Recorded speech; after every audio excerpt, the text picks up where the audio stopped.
Tonight, huge portions of northwest Missouri remain underwater due to flooding along the Missouri River. Scores of people still can't reach their homes. But today, the Red Cross began opening up flood recovery centers. KMBC9's Martin Augustine is in Rockport in Atchison County, Missouri.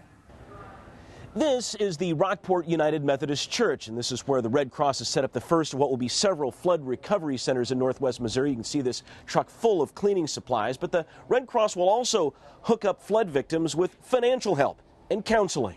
We'll get it to fit, don't worry. With a car full of just about everything she needs to clean up her house, Sheila Harmon gives a hug to one of the Red Cross volunteers whose job over the next few days is to try and make things just a little bit better for people whose homes in large part remain underwater 2 months after the Missouri River first swallowed them up in Atchison County, Missouri. The Red Cross is also here to help them work with FEMA, find counseling, and to just be a sounding board. We want to listen to their stories and have them tell us how things are going. It's a place where they can vent their frustrations if they have them, or tell what's good about their recovery plans. Given that many homes are still inaccessible, for many it's a challenge to find much positive yet in a recovery that still hasn't happened.